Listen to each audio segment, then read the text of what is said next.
Welcome to the regular meeting of the Madera City Council. Today is Wednesday, April 6, 2022. It is now 6 p.m. The council chambers will be open to the public. This meeting will also be available for public viewing and participation through Zoom. Members of the public may also observe the live stream meeting on the city's website at www.madera.gov/live. Members of the public may comment on agenda items at the meeting or remotely through an electronic meeting via phone by dialing 669-900-6833. Enter ID 832-4575-0984. Comments will also be accepted via email at citycouncilpubliccomment@madera.gov or by regular mail at 205 West 4th Street, Madera, California, 93637. I now call this meeting to order. Alicia, would you please call the roll? Mayor Garcia, Here. Mayor Pro Tem Evans, Here. Councilmember Gallegos, Here. Councilmember Rodriguez is absent, Councilmember Montes, Here. Councilmember Mejia, Here. and Councilmember Villegas. I'm here. Thank you very much for that, Alicia. And would you all please rise for the invocation led tonight by Rabbi Paul Gordon of the Congregation Beth Jacob. Good evening, everyone.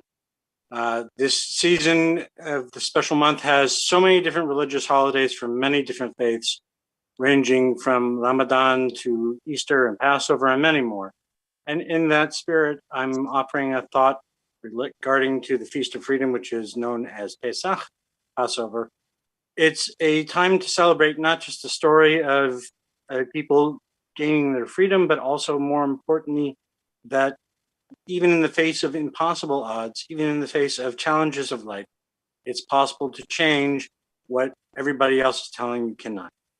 And that's an essential element to both the holiday of Pesach, to Passover's joy and freedom, as well as, and more importantly, to the strength that can be gained from finding faith even in the places and spaces within ourselves that may be challenged.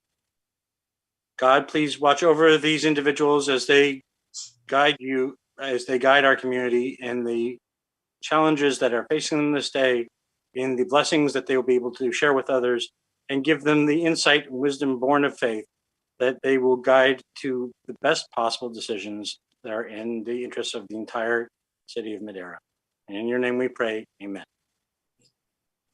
Thank you very much, Rabbi. Would you please remain standing for the flag salute led tonight by Council Member Steve Montes. Ready? Salute. I pledge allegiance to the flag of the United States of America and to the republic for which it stands, one nation, under God, indivisible, with liberty and justice for all.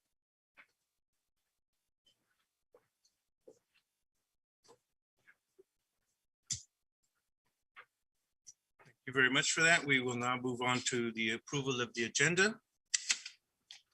Looking for, I want to ask my colleagues if there are any additions or changes to the agenda. So moved as presented. Excuse me, Mayor. I saw something on my desk that there's a request that item B5 be pulled from the agenda and referred back to staff. Item B5. Yes. Okay. There's a motion on the floor by Councilwoman Gallegos to approve the agenda minus B5, correct? Yes, Okay. I second the motion. And second by Council Mayor Pro Tem Evans. Alicia, would you call the roll?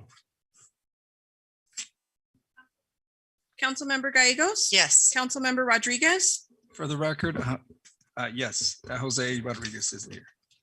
Councilmember Montes, Yes.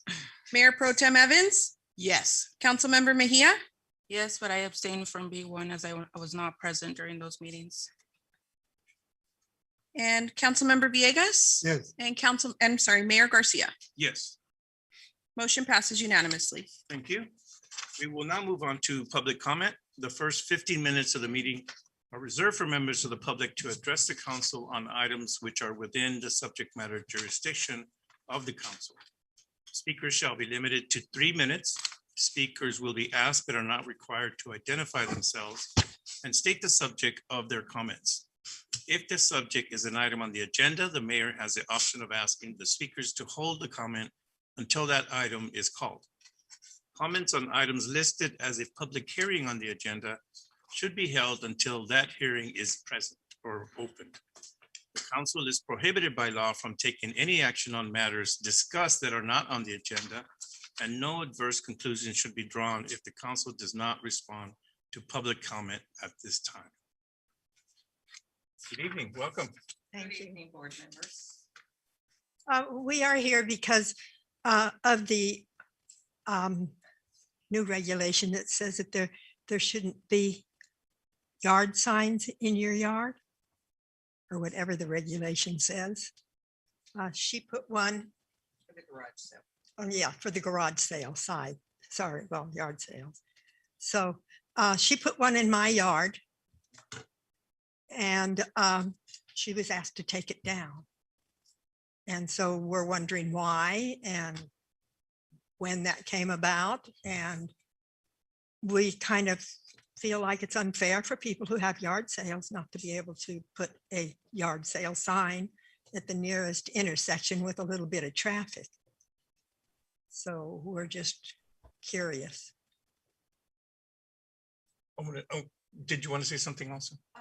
Just to iterate what Pam stated, Pam had given me permission to post a sign on her lawn. And so I had done that. And every evening at the closure of the garage sale, I would go and pick up my signs and never leave the signs there, though. I had two city females that came by over the weekend on Saturday while I was garage selling. They claimed that they were from the city. So I was asked to remove the sign within an hour. And I said, well, it's just me and my husband, my hubby. So if he hadn't been there and I would have been by myself, I could have gone up there to remove my sign. But they said, yes, within an hour or I would be cited. So he had to go up there and pick up the sign. But because Pam had given me permission, that's the question. Even though it had my address on the sign on her property, is that legit or not legit? I was told that it is on the web. I have web, but not everybody has web. So we're not in tune to what the board has voted or is out there. So how was I to know? I was told that this was ongoing for many years. And it's since I came into Madeira, I've been here since 2004. I read all my literature from the city water newsletter.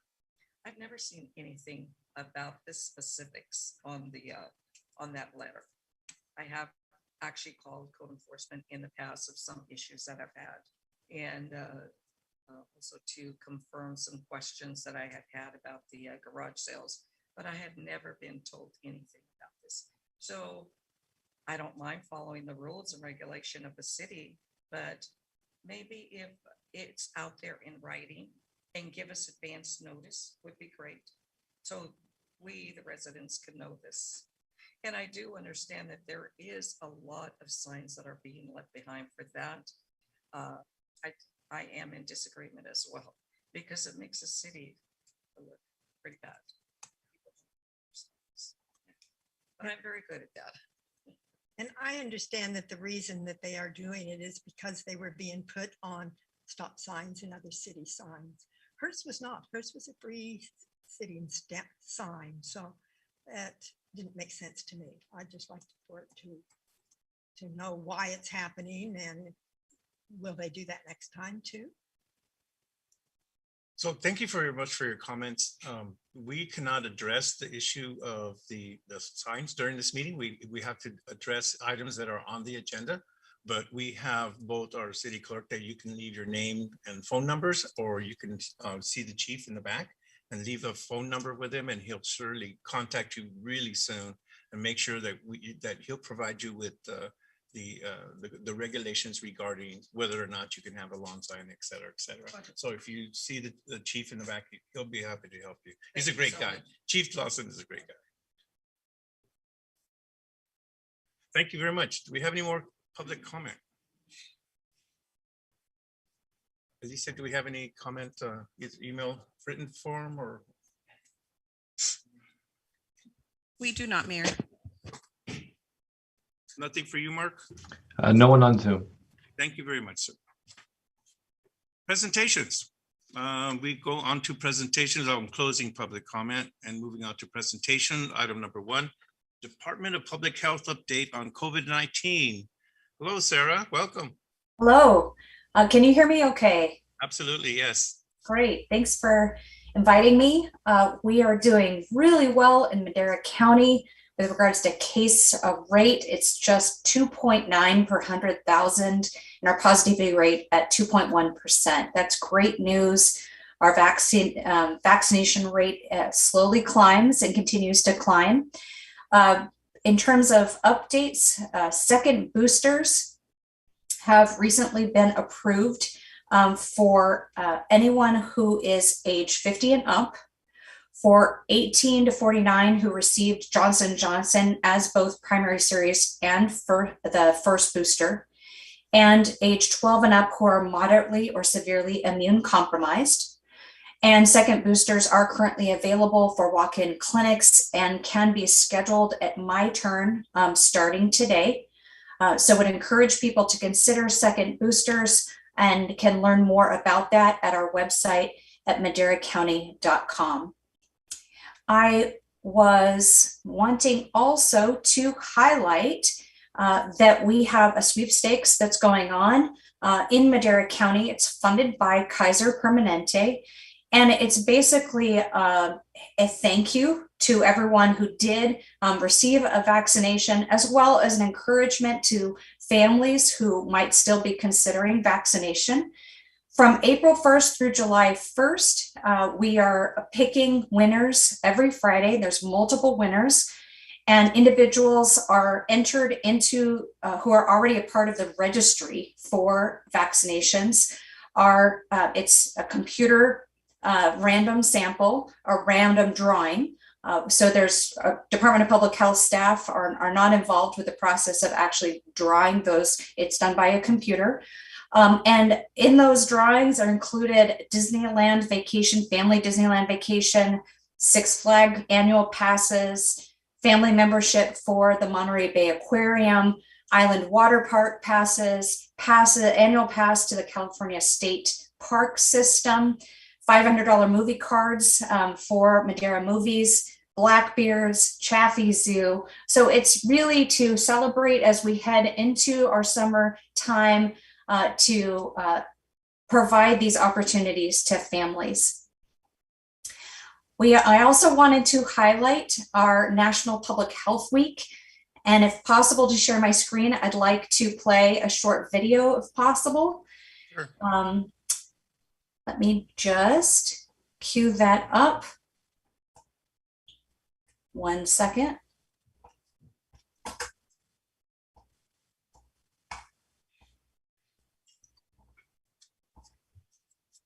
Hello, I'm Sarah Boss, Madera County Public Health Director. Each year, the first week in April. One second here. Sounds good. It sounds good. Hold on 1 second.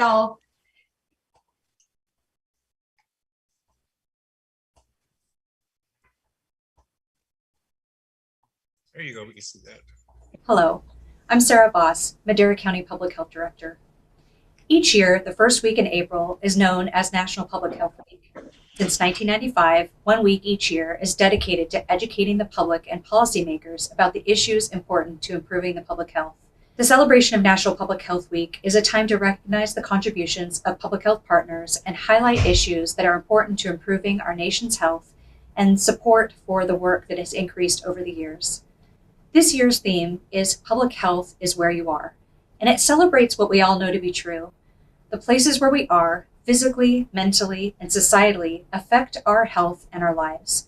Unlike healthcare, Department of Public Health works to improve the long-term health of the entire population of Madera County. We lead health promoting interventions, we protect the community from health threats, and we empower the community to recognize their power to lead healthy change.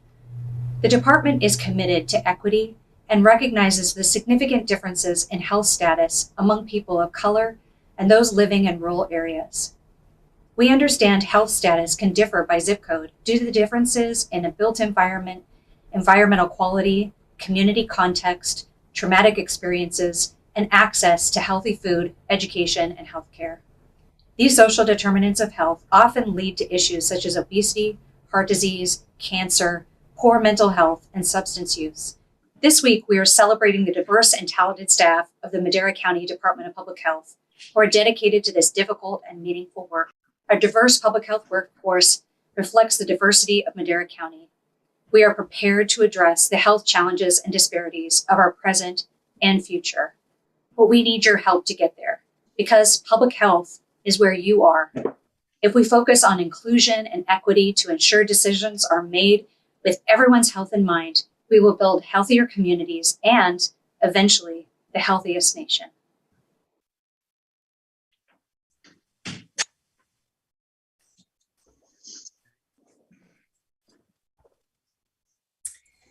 Appreciate you letting me share that video celebrating National Public Health Week, and just want to acknowledge the City of Madeira and their partnership, especially over the last 2 years, but really for all the years that I've been in Madera County for sure, in promoting positive health for the residents of the City of Madeira.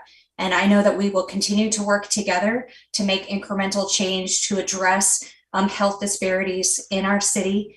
And I appreciate your city manager, your staff, and all of you on City Council in your partnership with public health. Thank you so much. Thank you very much, Sarah. Thank you very much for always coming up and giving us the latest update on issues. I've been listening to your message. So this Saturday, I got my last booster shot. So I've had 4 Modernas now. So I'm listening. And I have to. Any of my colleagues would like to say Yes, something. I also got my 4th booster. Great. Oh, yes, definitely, definitely. Thank you so much. Thank you. I just wanted to chime in for a minute to thank Sarah for always being open, have an open door policy about our employees here in the city of Madeira and having them be a part of what you were offering the county employees and having be a partner to make sure that we had those employees get vaccinated and be safe because we need them to be out there protecting our residents. And so we appreciate that partnership throughout this traumatic time that we've had.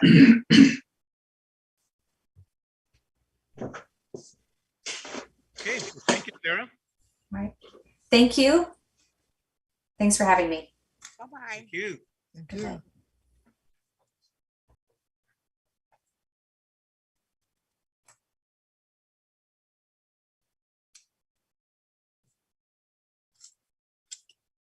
Now comes the fun part. I like doing fun things, and this is one of them.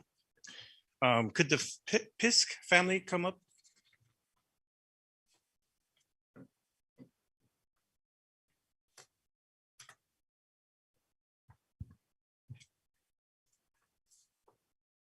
This is from my colleagues and I, recognizing the work that you do and have been helping out our children and our families in Madeira. This is from the Office of the Mayor. It's a proclamation recognizing the Pisk family celebration day. Whereas Mr. and Ron and Terry Pisk are lifelong members of the City of Madeira. And whereas Ron and Terry expressed a desire to improve the Little League baseball fields for betterment of our community. And whereas in memory of Ken Taylor made a donation of $30,000 to renovate the Lionstown Country Park ball fields, number 1 and number 2.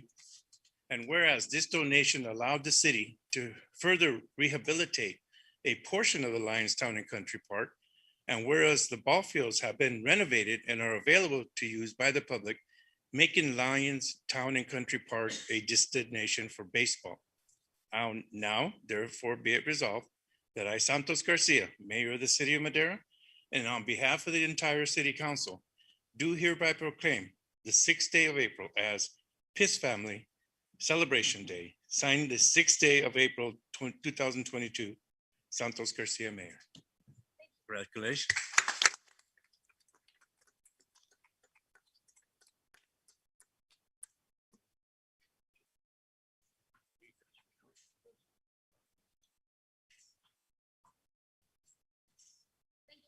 you. Say a few words. You guys like to do a group picture?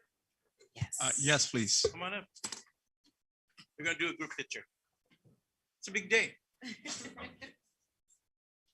Yeah.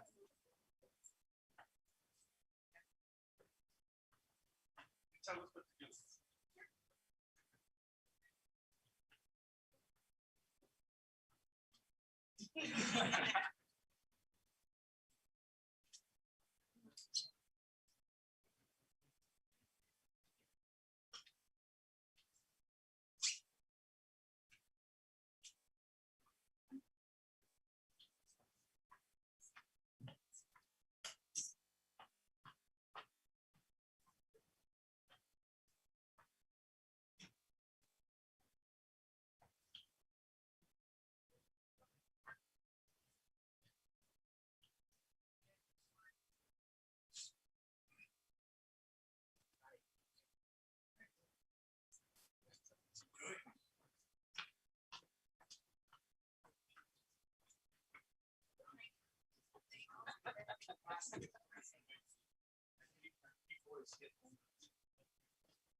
Just FYI.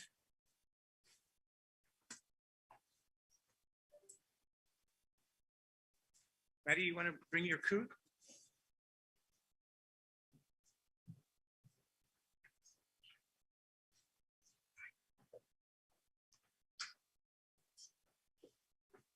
Mr. Mayor, do you mind if I make a comment? Absolutely. I just want to again extend a big gratitude to the PIS family. It wasn't but a couple months ago that I received a call, I think it was from Terry, and their concern was in regards to the ballparks.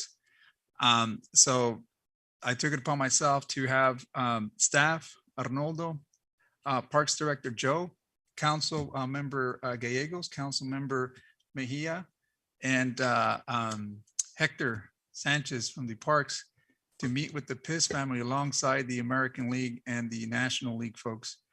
But the effort that was put to this, is just another example of how partnerships between, people like the PIS family and the city of Madeira come together to make these things happen. But I'm very grateful at that kickoff. They also recognized us, and I was very appreciative of that alongside the colleagues and staff. So I just want to say thank you. Thank you from all of us here at the city. And I'm sure the community will thank you for generations, because that ball field now looks very, it looks at a high performance, great standards. And I'm sure, like your story, Mr. Pisk, is people want to come back here and play in Madeira. So thank you so much for everything you do. And I just want to say a few seconds to chime in for my council, Rodriguez. PIS family, total leadership here in the city of Madeira. I know Kenny's up there smiling when he sees those boys on girls on those ball fields. And he is the happiness, and we saw it on opening ceremonies. But for you to sit here and do the things that you do for our children and the children's children that are going to be using that field, and for Madeira High and everything that you put your hand on, we appreciate that in the city of Madeira. And we talked about, we're looking for the next project to be in partnership. So thank you again for your time and the ability to make things great in the city of Madeira. And Mr. Mayor, I always forget this gentleman. He's the one that puts a lot of the work, and that's our public director, Dan Foss. So thank you, Dan, for making this happen as well. Thank you. Yeah, thank you, brother. Thank you. Somebody, you want to come up and introduce your group before I read this? Good evening, Mr. Mayor, Mayor Pro Tem, and City Council members. Maddie Mendez, Executive Director of Community Action Partnership. With me is the amazing team for Victim Services. Behind me is Jennifer. She is our Victim Services Program Manager. With her is our Rape Crisis Team, Alex and Melissa. this is Melissa, this is Alex.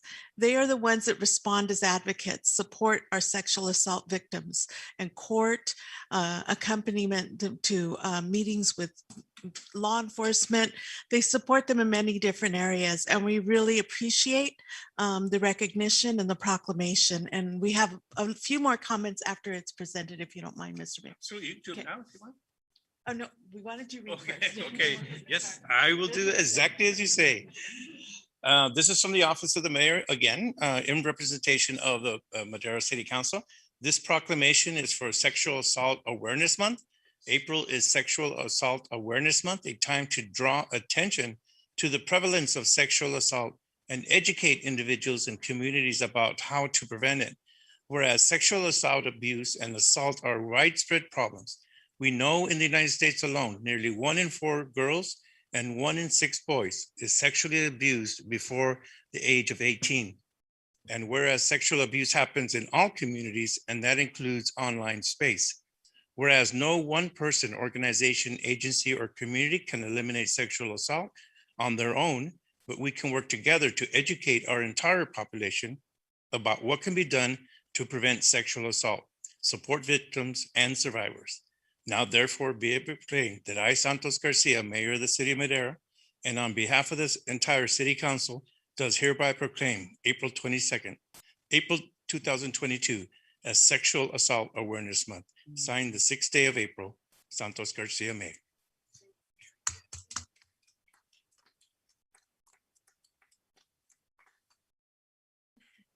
Hello, and once again, thank you, Mayor Santos Garcia and council members.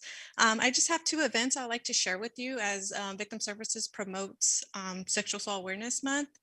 We have our first event on April 23rd. It's a virtual walk a mile in her shoes. I know some of you maybe remember our event. It's usually at Courthouse Park.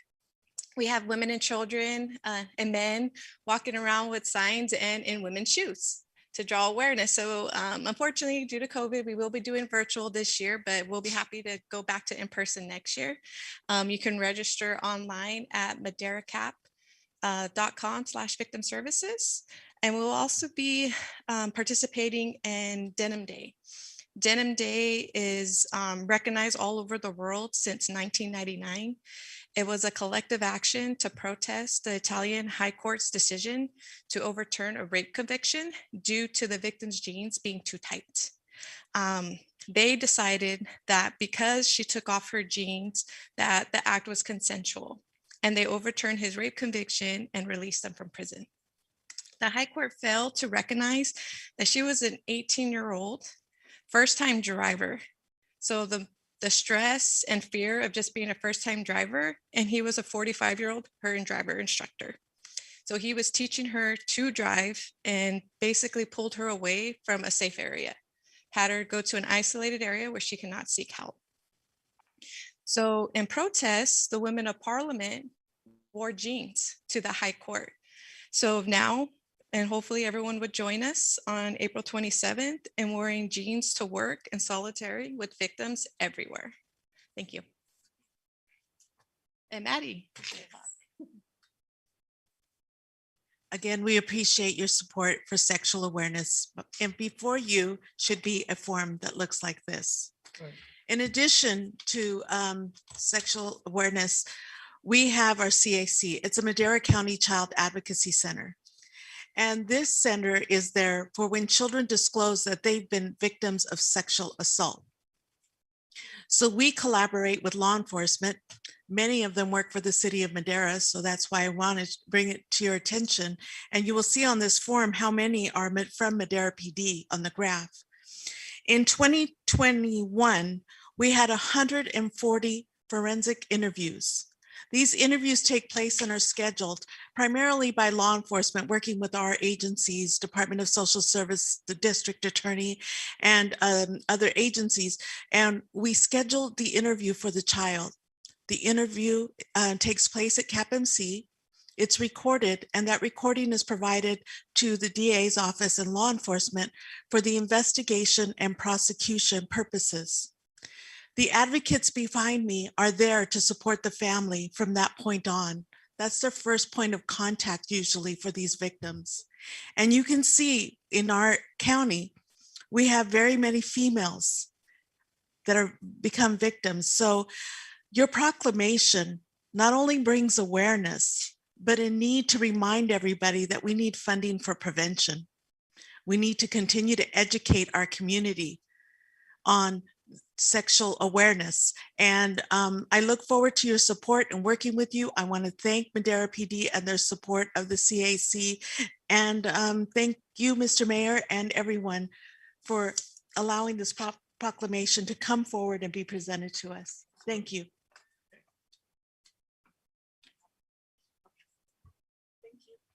Picture. Yes.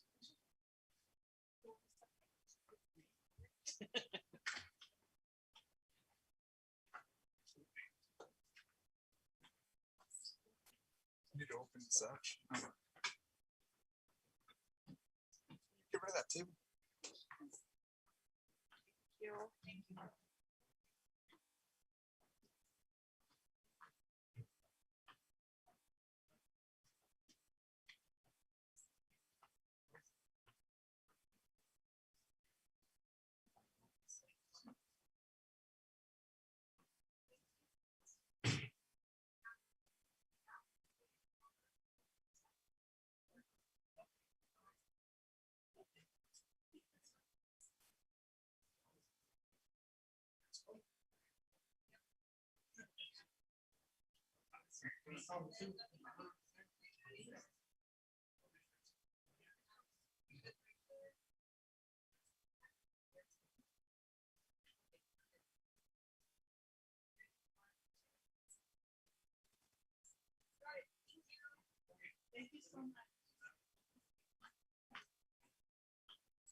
Just going to say a quick comment while everybody is going back to their seats. Thank you, Maddie and Victim Service Associates for being here today. The location that they're in is beautiful. And I know, Maddie, you've been total advocate for that. It has helped these children feel comfortable enough to give us that information that we so need. And so that partnership is very important. I hope we have several of our councilmen here. In the past, we've had them, our chief and the city manager and some officers in high heels. So hopefully they do that again, and no complaining after the day, because we got complaining for a week about the high heels, and us women do it all the time. So looking forward to that, and mostly looking forward to next year being in person. That'll be exciting. Thank you. Can I have the members of the Historical Society come on up?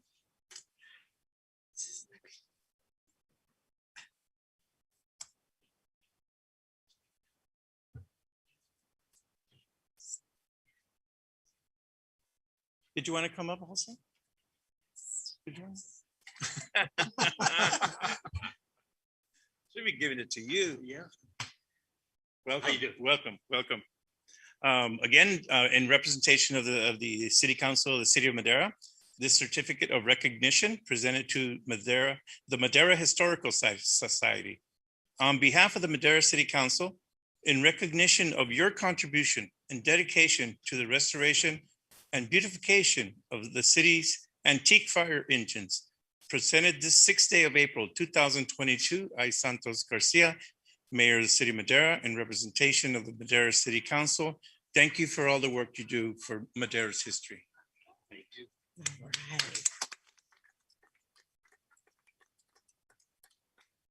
Appreciate that the city has decided to take their engines back.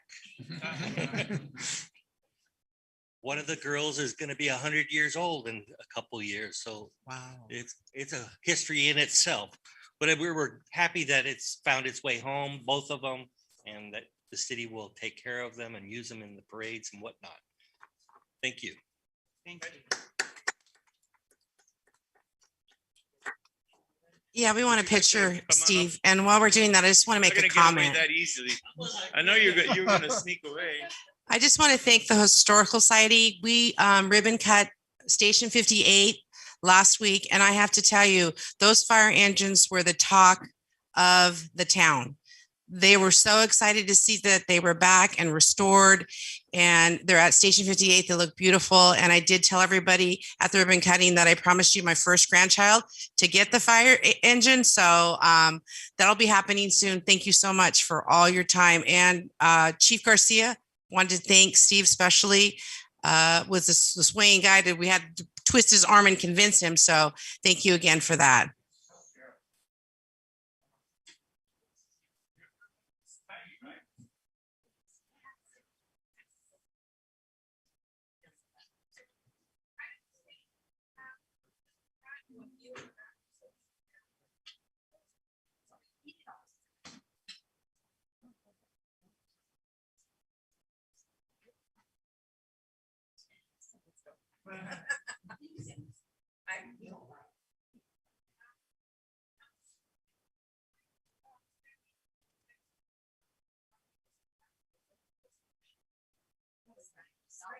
It's the height.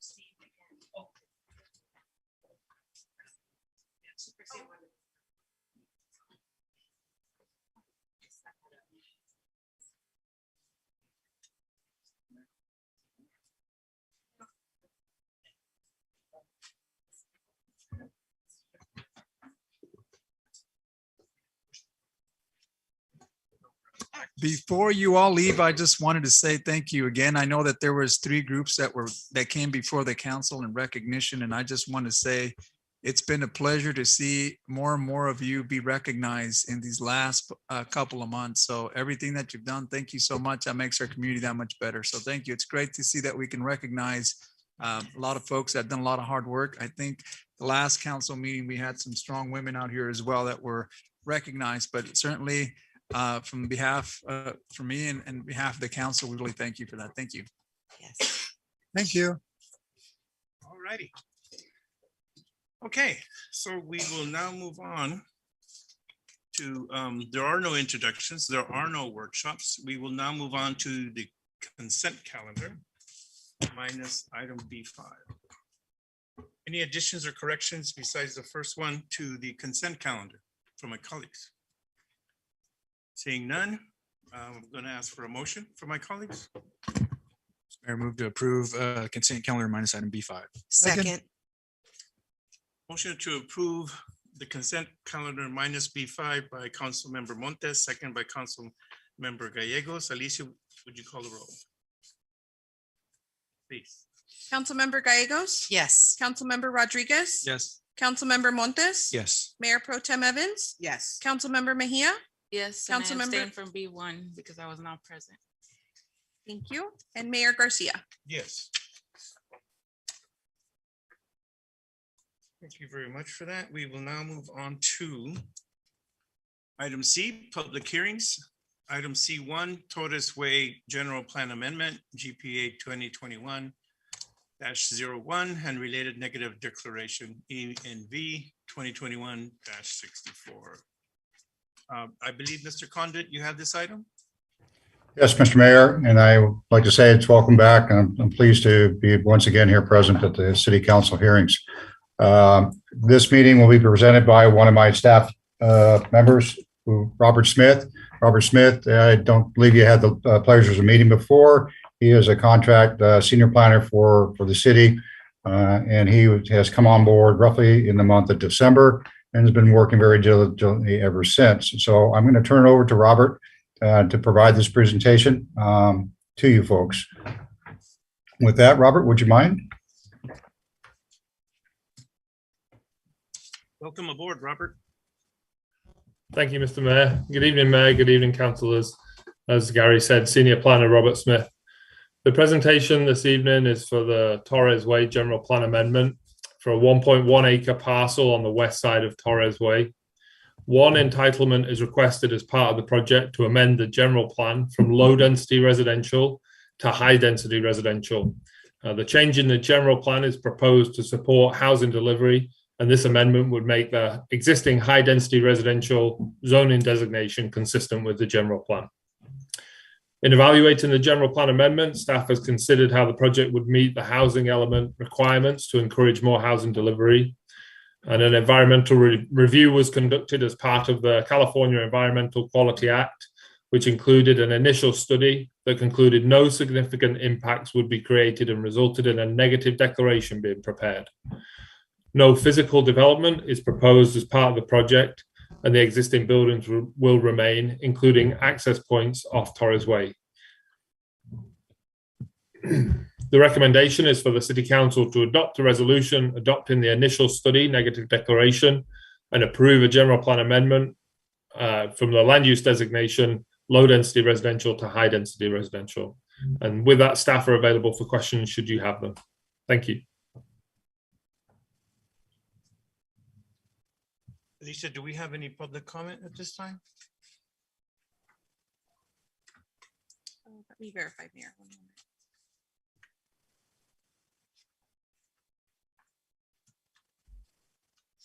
We have no written public comment, Mayor. And no one on Zoom. Thank you, sir. Will now ask my colleagues, do we have any questions for Robert? Ms. Mejia. No, that's actually me. Excuse me? Oh, yeah, we need to switch these over. We got the name tags still, the original name tags. Can I have the Will do. Councilmember Montes? Yeah. Mr. Smith, thank you for the presentation. So I think I read in the staff report that there wasn't any plans for anything going on, but there was maybe a possibility of was it a duplex or a small apartment complex going there, or am I did I get my reports crossed up? No, that is correct. The applicant who made the application is intending to make an application subsequent to this determination for a duplex property on a currently vacant site. Okay, that's my question. Thank you. Mm-hmm. Any further questions from my colleagues? Mr. Rodriguez? Yes, thank you, Mr. Mayor. Robert, so question for you. The definition of high density, when it says that it's 15 to 50 units per acre, obviously that can be quite a bit of units. What is the requirement for that amount of acreage as far as park space? Green space is what I mean. If the entire parcel project site were developed, the 1.1 acre site, I believe, does not qualify for need for park requirements. But may I pass it over to the planning director, Mr. Conte, to confirm that?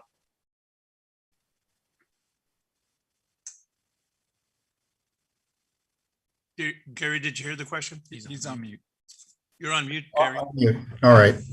I'd be happy to please answer the questions you're asking for. And I presume that the question is for the duplex in particular. If one site was to move forward, they would be exempt from providing the requirements for park space, other than they would be responsible for paying the in lieu fee or park impact fee to contribute to park land development in our community.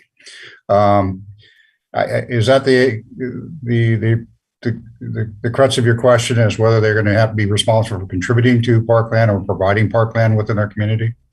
More so, because when it's high density, maybe the fact that the surrounding areas may represent high density, others low density commercial.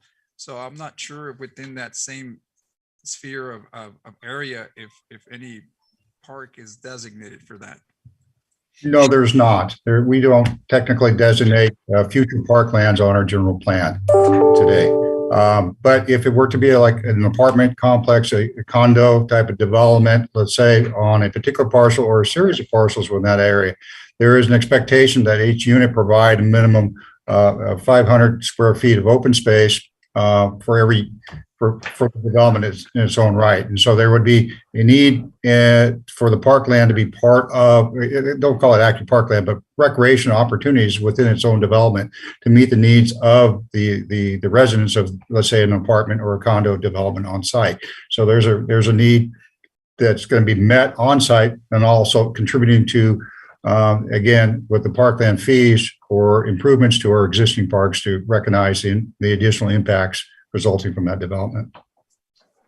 So just to touch on, Councilmember Montes, question is regarding the proposed amount of units. I heard duplex, but is there a specific amount of units? Yeah, the applicant is proposing 2 units. So it would be a 2-unit development. And actually the zoning that underlies the parcel that the applicant would be applying for limits the amount of development to 1 unit for every 1,800 square feet of area. So the zoning would restrict them to a maximum of 3 units should they want to maximize development on that site. Got you. Okay, thank you, Robert. That answers my question. Thank you. Thank you. I see no further questions. So I will entertain a motion from my colleagues on this item C1. May I move to approve item D1? Second. Sorry, C1. C1. My apologies. That's item C1. Mr. Villegas, was that you? Yes. Motion to approve item C1 by Councilmember Montes, second by Councilmember Villegas. Alicia, would you call the roll, please? Councilmember Gallegos. Yes. Councilmember Rodriguez. Yes. Councilmember Montes. Yes. Mayor Pro Tem Evans. Yes. Councilmember Mejia. Yes. Councilmember Villegas. Yes. And Mayor Garcia. Yes. Motion passes unanimously. Thank you very much for that. Thank you very much, Roger. Item C2, rezoned property located at 801 South Gateway. Mr. Conte, do you have this item? Yes, I do, Mr. Mayor. And again, I'd like to introduce yet another new planner to our department. That would be the first time to have an opportunity to present a project to the city council member and team. And that is Ricardo Ojea. And he's a recent graduate of University of Irvine. And he arrived in our planning department about just shy of 6 months now. And an excellent gentleman that has been diligently working here in the department. And I now turn it over to Ricardo. Good evening, everyone. Thanks, Gary, for that introduction. Good everyone, council members, mayor, and all department heads. I'm going to try to go ahead and share my screen now. Please let me know if you can see it. Yes, sir, we can see it. And welcome to Madeira. Thank you. Thank you. Thank you. Thank you. You all can see this, correct? Yes, correct. All right. So good evening, everyone. Thanks again, Gary, for that introduction. I'm super excited to be here. So today, the second presentation in front of you all is going to be for a rezone on 801 South Gateway.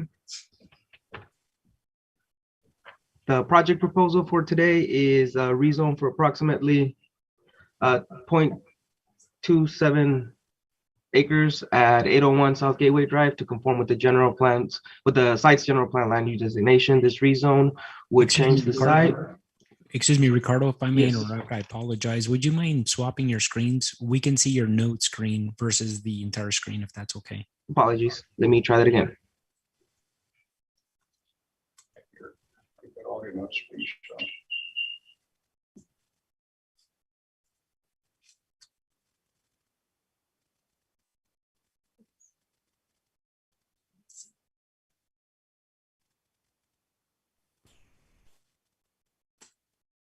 Try hitting the button F5.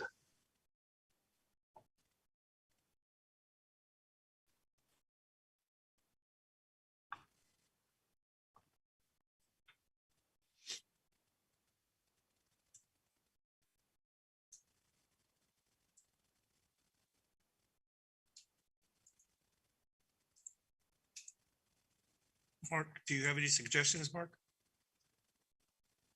There you go. And there we go. There Thank we you, go. Ricardo. Does that look better? Yes, that's much better. All right, sorry about that. Let's give this another try. Thanks for the patience. So again, I'm presenting on a rezone proposal for 801 South Gateway. Again, this rezone, let's see, changing. All right, so the project proposal is for a proposal for rezoning approximately 0.27 acres at 801 South Gateway Drive to conform with the site's general plan land use designation. The rezone would change the subject site from an industrial zone district to a C2 heavy commercial. Currently, the site has land use designation for commercial. So there is an inconsistency right there, which this proposal would address. The site is developed with a 6,428 square foot existing building. The site is separated into 4 separate units, 2 of which are vacant, 2 of which are occupied by Frank Autos and a muffler shop. The applicant would like to expand permitted uses. Staff included conditions that the owner must address and maintain the site moving forward.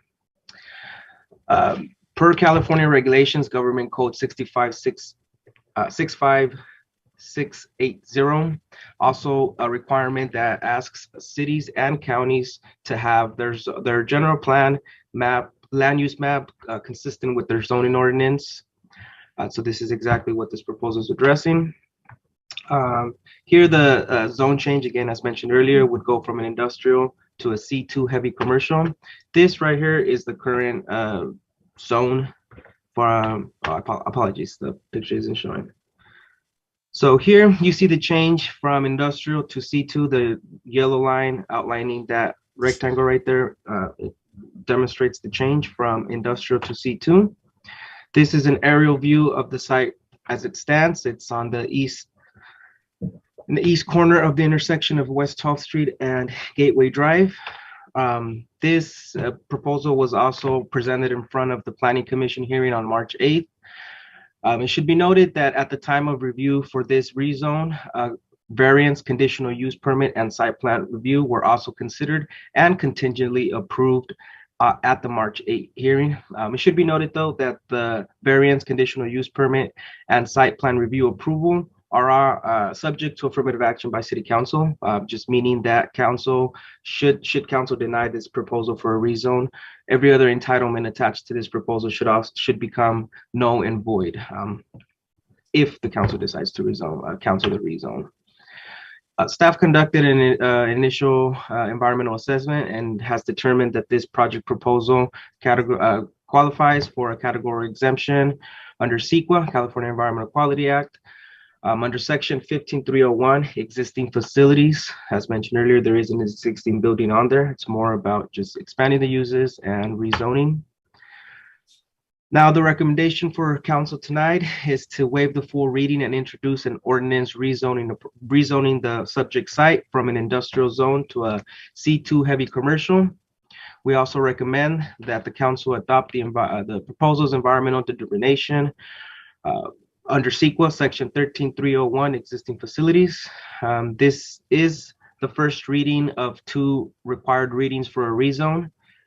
So if you all have any other questions, I am here to answer those, should you have any questions. Thank you so much. Lisa, do we have any public comment on this item? We do not, Mayor. And no one on Zoom. Thank you, Mark. My colleagues, does anyone here have any questions for Ricardo? I have a question. Ricardo, welcome to Madeira. I just wanted to see that it's already a business is going to be in there, a specific business, or just right now is the project to be built, that building? So there are 2 businesses currently operating at the site right now. The rezone and the other entitlement, specifically the conditional use permit that was presented to commission on March 8th, expands the uses that would be able to legally operate in that in one of those units. Those businesses under the CUP were listed as automotive repair, tire shops, smog shops. Those uses were listed under the CUP. So although there are businesses occupying 2 of the 4 units there, the CUP would allow for an expanded uses to operate in one of the units. Oh, okay. Thank you. Any further comments from my colleagues? So as I understand it, there's no action to be taken at this one. This is just a first reading. Mayor, you do need to have a motion to introduce the ordinance. Okay. I'll wait for a motion from my colleagues. Mr. Mayor, I move to approve item C2. Second. Motion to approve item C2 by Councilmember Rodriguez, second by Councilmember Villegas. Alicia, would you call the roll, please? Councilmember Gallegos? Yes. Councilmember Rodriguez? Yes. Councilmember Montes? Yes. Mayor Pro Tem Evans? Yes. Councilmember Mejia? Yes. Councilmember Villegas? Yes. And Mayor Garcia. Yes. Motion passes unanimously. Thank you very much, Alicia. Thank you very much, Ricardo, for that report. We will now move on to item D, petitions, bids, resolutions, ordinances, and agreements. Item D1 is an update on water, sewer, storm drainage, and solid waste rate studies. Confirmation of direction on utility rate increases and consideration of a resolution approving a date for Prop 218 public hearing for water, sewer, storm drainage, and solid waste rate increases. I believe, Mr. Forestier, you have this item? Yes, Mr. Mayor, thank you. Good evening, Mr. Mayor. Good evening, council members. Want to introduce Alan High Street from NBS, who is our consultant on this project. And I think we've gone through 3 hearings or 3 discussions already, and this will be number 4, if I'm correct. Alan, turn it over to you. Thank you, Mayor and council members. Give me a second here to share my screen, and we'll step through this for, again, an additional time.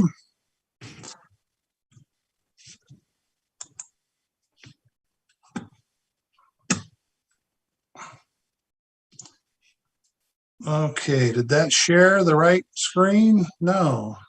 Hang on, let me stop sharing and try that again.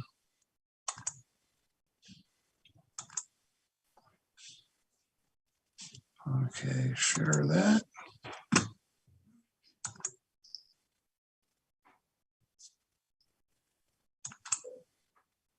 Okay, can you see the screen now? Okay, you're good. Yeah. Okay, sorry about that. Got a little click happy, I guess. All right, so again, this will be the 4th time I've been in front of you. Some of the slides will look the same. We've actually eliminated some to try to get through just a little bit quicker and get to your questions.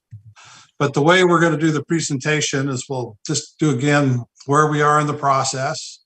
I'll do a quick Prop 218 overview, and then we'll step through the utility rates, starting with water, go to sewer, and then storm drainage. Street sweeping is not actually something that we were tasked to deal with, but we are including it in the solid waste rate. So we want to give you some background there, and then we'll go into the next steps. So basically, we were retained to review and update the water, sewer, solid waste, and storm drainage rates. We had our first workshop on August 18th, where we did everything but solid waste. And solid waste is just coming a little bit slower just because of the negotiations that have been taking place, trying to meet the new organics requirements. Then we had a second workshop in December where we went over all 4 utilities, and then we had a third on January 19th.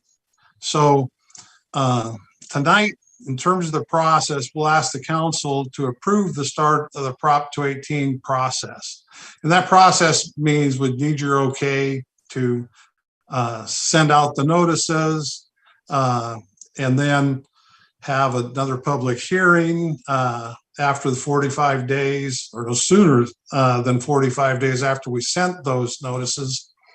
And then even at that point, do have the ability to accept those rates or come up with something lower. But basically that sets the max. So one of the things I've also wanted to just touch bases on, we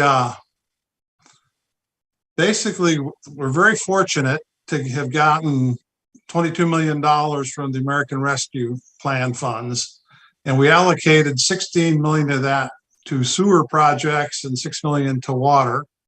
And again, just we want to note that enterprise funds may not be transferred to other accounts. Basically, the studies we've done are looking at the cost of service. What's the cost to provide these utilities to your customers?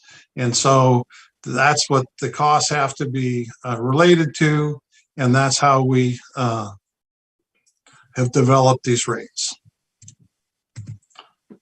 Now, Prop 218 was put in place basically to make sure that all rate increases went through a public process. And there's actually a couple different procedures in place in there, but basically this public hearing process has to take place before any rates can be increased.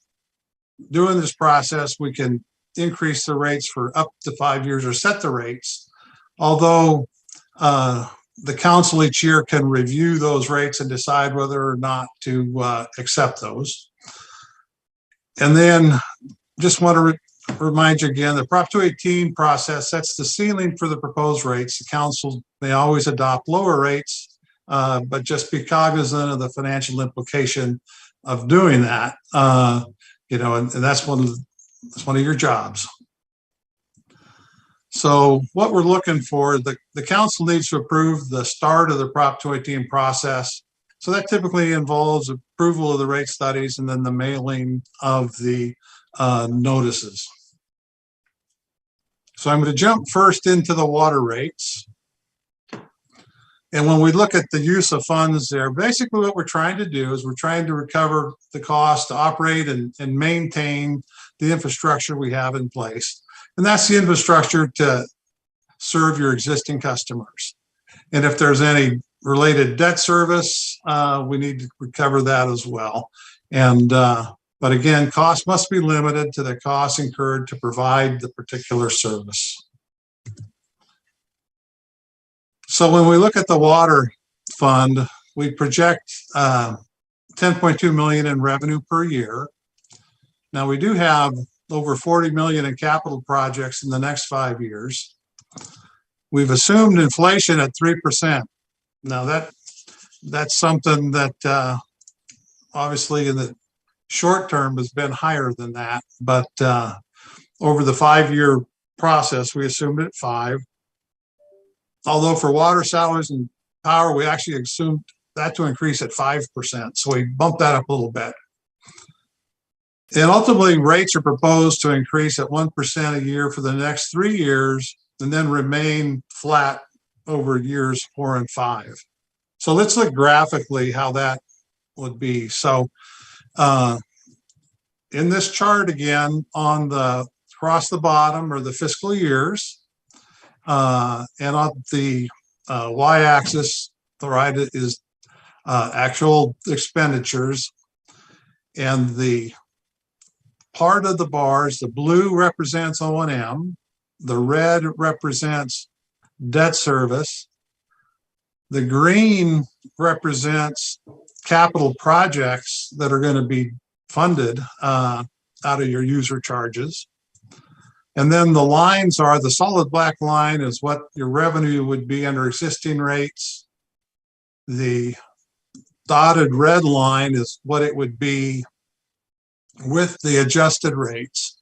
And the gray line actually represents what your rates would be if you hadn't got the ARPA funding.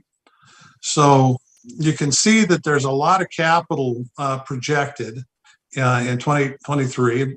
That's going to be funded not only by the American Rescue Plan funds, but actually using a big chunk of reserves to cover that. And because you do have reserves in water, that will keep the rates down. Now, when we looked at how we put the rates together, we looked at 2 options. The first was to just put all the customers on a uniform variable rate. Option 2 was a tiered rate, but actually when we went and dove into your system, which is currently a 3-tier system, we really could only justify a 2-tier system. And if you recall our discussions at the last session, when we met with legal counsel in terms of how they felt comfortable with the tiers were going to be relatively close together. And so the decision was to essentially go to a uniform rate structure, just because you wouldn't really get the bang for your buck essentially with a 2-tier system. Typically in a tiered system, you hope that there's a difference, that you'll show some water conservation signals that way, but when the rates are real close by or close to each other, it just doesn't send that signal. So if we looked at the current and proposed rates, the yellow bar there represents your current rates, and the rates falling to the right are the rates over each of the proposed 5 years. And you'll see that actually for the 5/8" meter that actually drops for the fixed part. So the upper part of the chart has mixed fixed monthly expenses. And then the commodity charge, or what you pay per 100 cubic foot of water use, is down below. So you can see that the way that some of those costs went through, there's not huge changes there. And actually the commodity charge is actually lower than what you had before. So if we look at that and what it means in terms of the typical customer for the residential water bill, and this assumes a 1-inch meter, we have two pairs of numbers here. One is what the bill would be with your current rate, and then what it is with your new rate. And again, this rate, we assume it's with the RPA. Now, when you see the red boxes there, the first box there at 800 cubic feet looks at what the bill would change for over the average winter monthly bill. So you could see it going from just under 39 to just slightly over 40. And then for the average annual, if we looked at it on an annual basis, that we'd have a rate of 54.81 that increased to 55.26. And then actually in the summer, that rate actually drops a little bit. Okay, so that tells you the impact. But the most part is, we're trying to raise only 1% increases a year for the next 3 years. So obviously you're not going to get a lot of change. Now, if we compare that to your neighbors, Madeira is there in the yellow and the green. And we actually show 3 Madeira rates. One is your current rate. One is what the rate would be with the rescue plan funds and what it would have been without it. So you can see that you saved quite a bit of money with that, the rescue plan funds. But you can see at the low rate there, Clovis comes in real low. And at the high end, you've got Turlock and Selma. So, you're pretty close to your neighbors. Now we're going to jump to the sewer rates. So for the sewer fund assumptions, we assume that we're going to have 8.2 million a year in revenue. There we're going to have just under 25 million in capital projects over the next 5 years. Some of the same inflation numbers. General inflation at 3%, although salaries, fuel and power were assumed to increase at 5% a year. And basically for sewer, we're looking at a 5% increase per year for the next 5 years, or for the duration of what we project rates.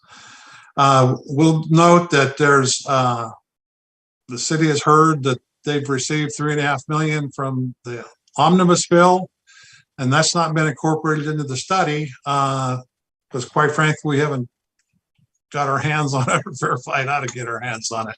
So that's not in the numbers you see in front of you.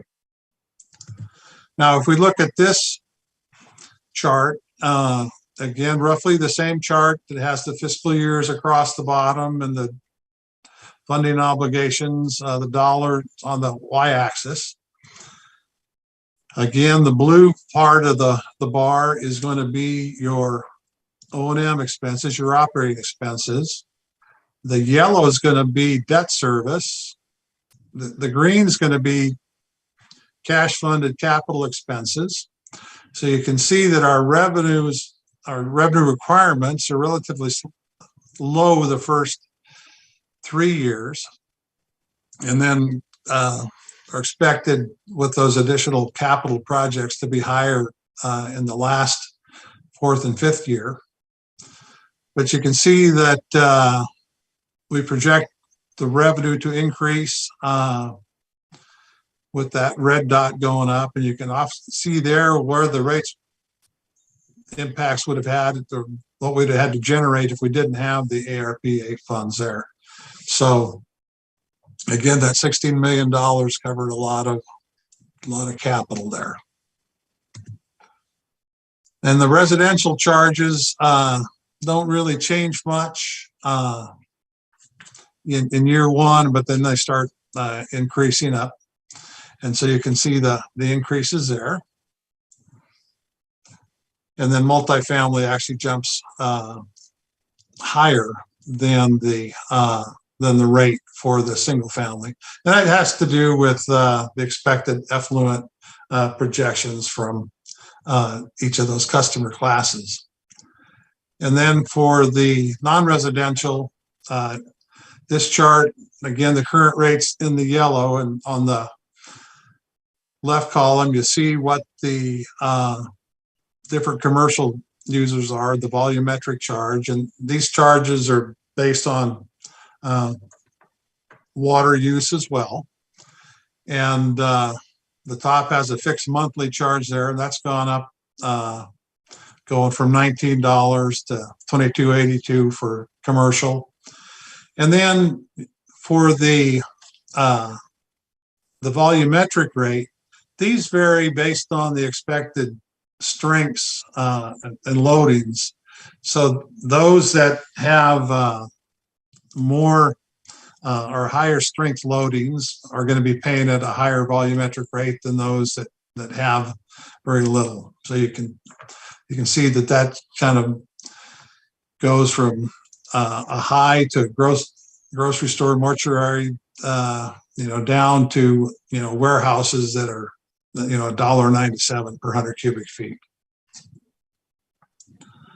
Now, if we do a utility bill comparison here, in this chart, we have the current rate, and then the yellow bars stand for what the rates would have been without the ARPA, and then the green is what the rates that we're projecting are, because we do have the ARPA.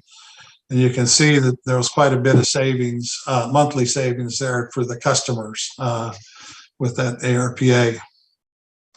When we compare it to your neighbors, you can see you're kind of in the middle of the pack there. Again, Fresno being the low end, actually Tulare toward the top. And actually you'd have been at the top without the ARPA, but you can see that you're sitting right there in the middle. Now for storm drain rates really haven't been adjusted since 1992. They're $2 a month right now. If approved, they'd generate $928,000 per year. But the current rates that you have in place, the $2, don't really provide for any capital projects. And the study assumes going forward that we'll try to raise $200,000 in capital projects per year to partially address some of these existing deficiencies. Again, we have inflation is assumed at 3% per year, and the rates, again, when you're starting with a base of 2, the rate increases as a percent or much larger, and that's where you have 15% a year for 5 consecutive years. So just quickly, I wanted to turn this back over to the city to talk a little bit about the 5-year storm drain CIP, because we didn't talk about any projects and some of the past things. So Ellen, do you want to jump in and tell me when to move slides? Sure, I'd be happy to. Thank you, Alan. Good evening, Mayor, members of the council. So tonight you are seeing kind of an inaugural 5-year CIP for the storm drain system. We've got a nice list of projects for sewer and water that we've been working off of since the past rate updates back in 2015. But now that we are looking at the storm drain rates and a potential revenue stream of approximately 200,000 per year, we are able to address some of these deficiencies and do some proper planning for the projects. And as Alan did note, they're not necessarily 100% funded with these new rates, but it allows us to do the preliminary engineering and perhaps partner with other funds to implement these projects. So the first project is up on the upper right of the screen. It's a new pipeline. It's identified as SD20, and it's in Lake Street, and it will connect to a pipeline that is existing actually north of there, close to James Monroe School. And then the segment would take it down to Kennedy. And that would serve that area along Adele. There's some flooding in that area that actually, now that we've improved the street up there, a nice smooth street generates more runoff. And so this would help alleviate that. Next slide. And a partner project to that is a pipeline continuing to the south to West Smith. That would then connect into an existing pipeline that ultimately drains to the Sherwood Basin. So this would be an enhancement and improvement of that entire Sherwood Basin area. The first project would be 100% funded with the rates. The second one would be a shared cost with new development impact fees and the rates. The third project, SD17, is down in the center of Madeira, and that is a project identified in the master plan that would serve basically the civic center area of downtown. When some of the road improvements, when 4th Street was widened, we saw increased runoff, and we have kind of a temporary means of addressing that runoff with pumping to a pipe that goes over the freeway. But this orange pipeline is the master plan resolution to that. And in our 5-year plan, we now have funds available to start the preliminary engineering, design, and surveys to hopefully get that project shelf-ready for perhaps some grants or other funding opportunities. And the next slide is the fourth project in our CIP, and it is planning for a rehabilitation to, it's actually currently an MID pipeline in Sunset Avenue that has historically served not only the Sunset area of the city, but it actually collects stormwater from the east side of 99. Over the years, the master plans have planned for new pipelines to potentially separate our relationship with regard to stormwater with MID. And it's kind of bounced back and forth. Right now, we are looking at a negotiation with the MID that the city would potentially take ownership of that pipeline. And given the case of that its age, and there is a lot of root intrusion because of the irrigation system that it served, we would need to have some funds available to do some rehabilitation to that pipe to keep it in service for many years. So those 4 projects are our first projects in our 5-year plan. Thank you. So if we look at what we've got here, again, for storm drainage, the same thing, except all we have is operating costs in the blue and that rate funded capital, the 200,000 a year. So that's really what we're trying to generate. You can see the flat line represents if you don't do anything, and the black line would be where it would be with the projected rate increase. So you can see the current rate for single family is 2, and that would go to 292 and 346. So basically going over the 5 years from $2 to $5. And then also you can see for multifamily and for non-residential, those increases too. But again, still relatively small. Now I'm going to turn the next part of this presentation, Greg Klumpner from NBS is going to do. And I'll keep changing slides, but we'll have Greg jump in. Okay, well, thank you, members of the council, and thank you, Alan. I get the juicy part, the street sweeping and the solid waste. So we did want to break the street sweeping separate out from solid waste. The decision was made to actually include the charges into the solid waste fees. So that's a new component, but the existing rates, you know, they're obviously they're done quite differently now. They're done on the basis of street exposure footage, linear footage. That would change to being distributed among all the solid waste customer accounts. So currently the average of all accounts is about $2.33 a month. And for single family customers, that would be about $1.54. So with the rate increases, that's going to go over 5 years up to $2.26 per month. And you know, that essentially the way this is calculated on the base charge for solid waste, it's about a 7% portion of that. That's how it was distributed among the solid waste customers. So that's how we came up with that rate.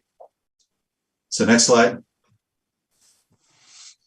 So getting into solid waste, and you've heard this before, but you know, the big thing, obviously the huge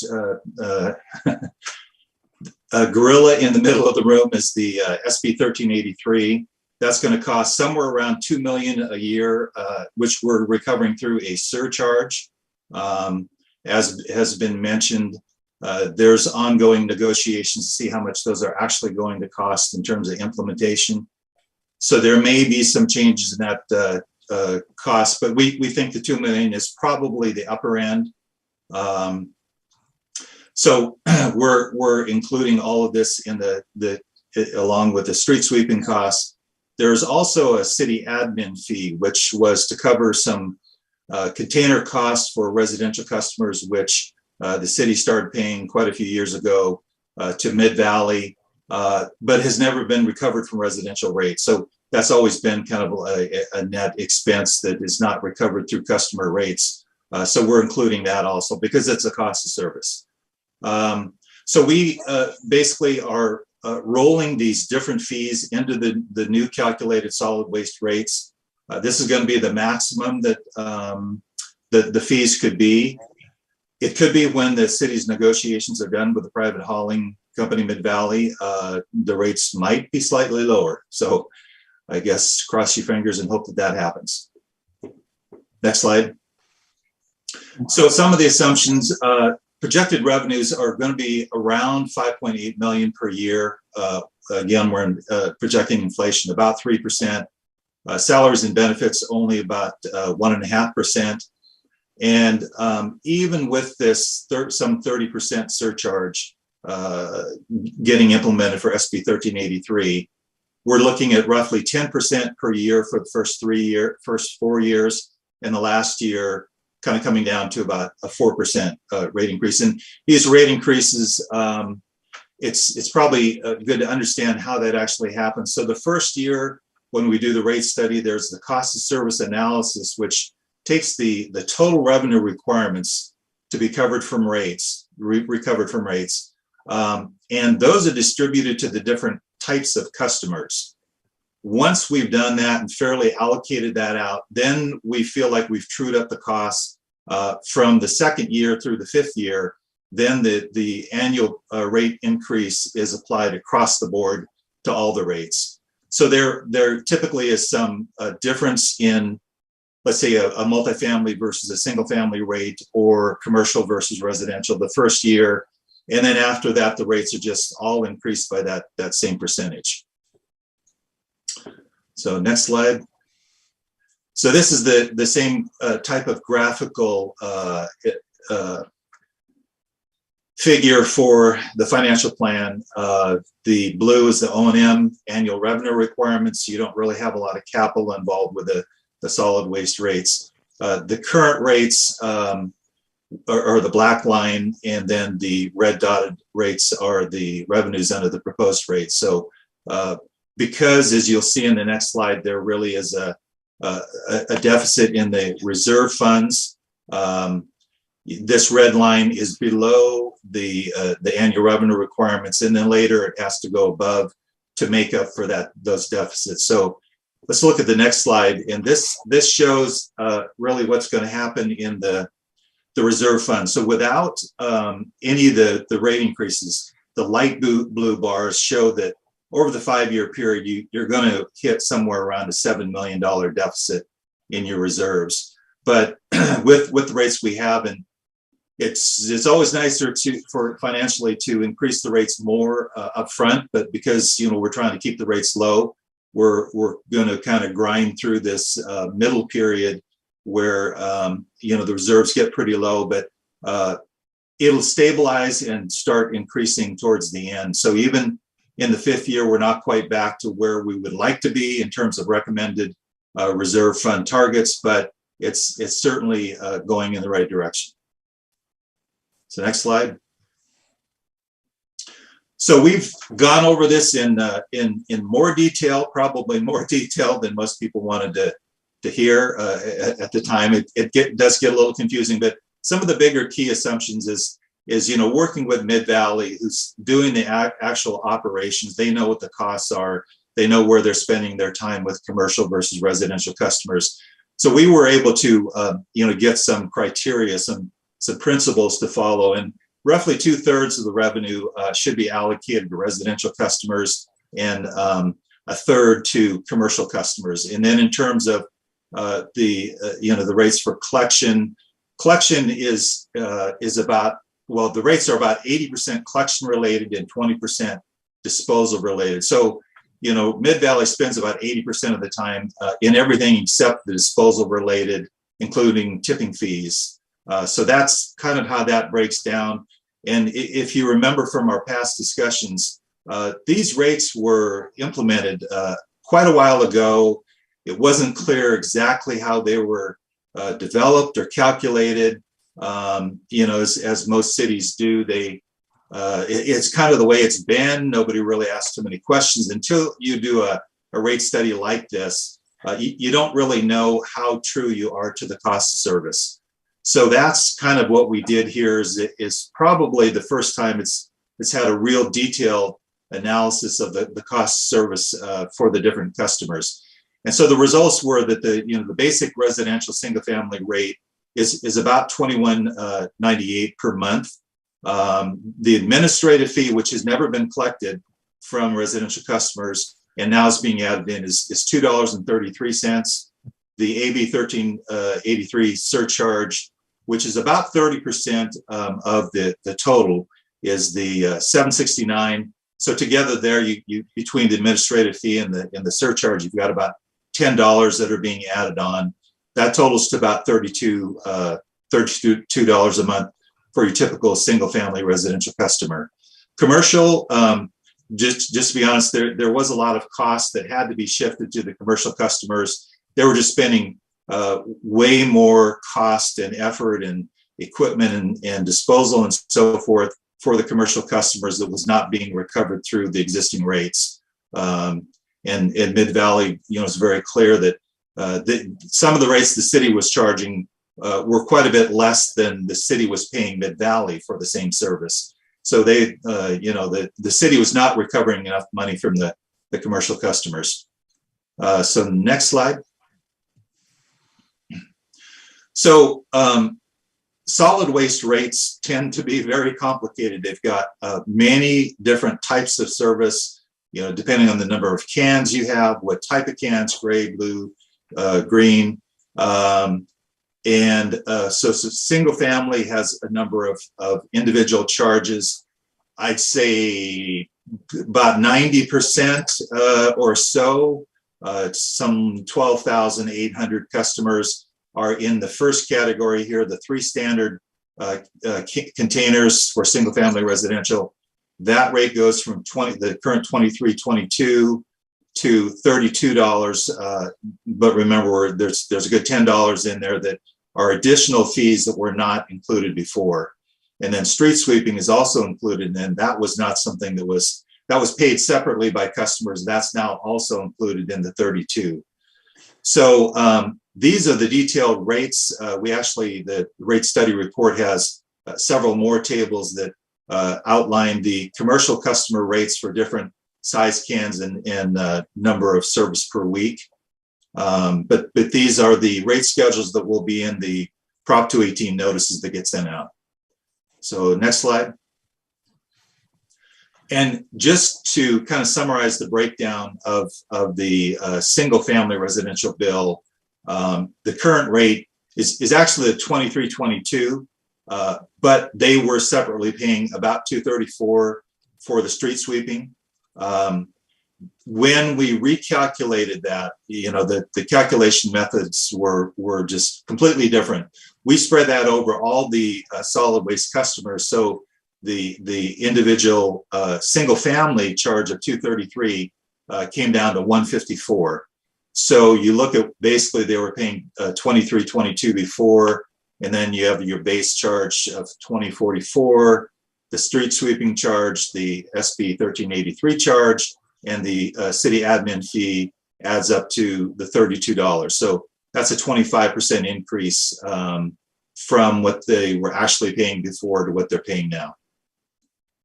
So, and then here's a comparison. The reason we have three sets of charts here, so single family and multifamily are the same if you only include the first two multifamily units. Multifamily, it is a different type of customer. So when you have many units in the multifamily, the charges go down after the first two units, but the first two units are essentially the same as a single family customer. And then next slide. So Alan, I don't know if you want to cover this because it rolls all of the charges into one bill comparison. Sure, I can cover this one. And so basically what you see here at the base here, the blue represents water, the green is sewer. You can see those haven't really changed much. Storm drainage is just a small fraction of those totals, as is street sweeping. So really the main change out of the chute is really picking up that difference in solid waste due to the trying to meet the organics bill. So, that's when it really comes down to it, the city's been very fortunate and quite frankly, looking ahead and getting that American Rescue Plan things. These charts would look a lot different without that $22 million paying for some of those capital costs that kept really the base of that relatively unchanged. And so that's really kind of the big takeaway when you just step back and look at it. Alan, sorry to interrupt, but I got a question from Councilwoman Gallegos. Sure. Yes, Alan, I had a question on why the current number and the future number on street sweeping is so low. It's 234 and then we go down to 154. Yeah, so Greg, do you want to cover that one? Yeah, so the 234, as we said before, the city has a database that shows the number of street frontage for all the different customers. And, we basically took all of the customers that were being charged at that point and divided by the street footage and so forth. And that came out to be 234. Now that was redistributed in there. There are likely probably quite a few customers that were not being charged under the old method. So once we took all of the solid waste customers and used that customer base and those accounts to divvy up the costs, that number came down to 154. So it's really just the numerators and the denominators. The numerator, the total cost being recovered is the same. The number of units that is being recovered from, it grew, got bigger. So obviously the resulting number came down. and that these are the results. Greg, if I may, Mayor, if I may ask a clarifying question for Greg. So currently, street sweeping is charged to residential customers, whereas in the new methodology, it's going to be applied to everyone? That's correct. Thank you.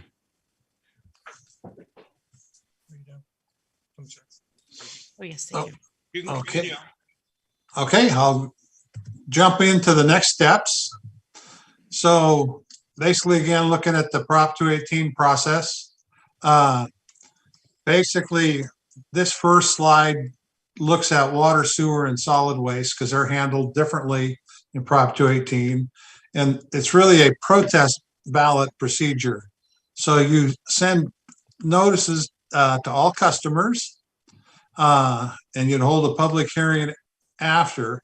But basically, if somebody wants to stop these rates, you have to have a majority protest, which is 50% of the counts you mail those to plus one. And if you have no majority protest, those new rates can be adopted. Okay.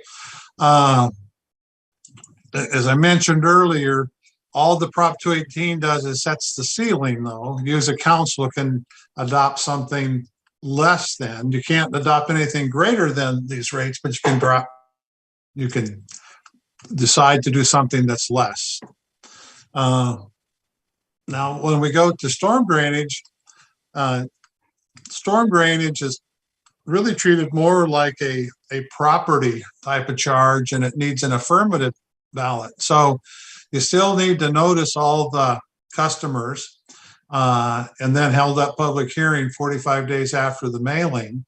But basically, you need a majority of the return ballots and to vote in favor of the increase. And if you do, then the new rates can be adopted. If you don't get a majority of the return ballots voting yes, you won't be able to put that rate increase in place. So the requested council action really tonight, what we'd like to do is have you approve the rate studies and the proposed rates for the 218 package. Then we start the Prop 218 process, which is mailing notices and setting a public hearing date. You need to, as part of that mailing and that public notice, you have to say when the date of that hearing is going to be and where it's going to be. And then again, you'll have rate approval we requested at the public hearing if no majority protest. And again, you'd need the affirmative vote. So that's the presentation. I tried to go quick, but I know we've been at it a while, but sure, be happy to entertain any questions. Well, you did a great job, and you're a man of your word. You did keep it amazingly shorter than I've heard other presentations on this very same subject. I know more about sewers now than I ever did before, thanks to folks like you. Alicia, are there any comments from the public on this side? We do, Mayor. I have a written public comment from DJ Becker. Residents would like to know if the drought situation has been considered in these water studies and also how the new homes will affect water supplies and water rates, please. She's also provided a couple of photos I can also forward to council of some flooding areas in the city. That would complete the public comment. And no one on Zoom. Alan, would you like to address that question? Sure. So, you know, one of the things on it, I know we've had some discussions on this over our last sessions. With your groundwater, you know, you are moving into a more regulated period on groundwater. So, you know, Public Works has been actively involved with the Sustainable Groundwater Management Act and the Sustainable Groundwater Management Plan. And so, yes, that's concerned. Quite frankly, the bigger concerns are those agencies that are expecting surface water or runoff, you know, coming out of the mountains. And then when we work with those agencies, we actually have to go through and project really lower water sales. And when you reduce the amount of water you're spreading these costs over, that obviously the unit cost goes up. So right now the city is in good shape. Down the road, adding more homes certainly stresses the water system in the sense that it just creates a little higher demand. Also provides a greater base to spread costs over. So there's kind of a push and shove there. But no, I think, in terms of the planning work that Public Works is doing, I think the city has been actively considering that over the last few years.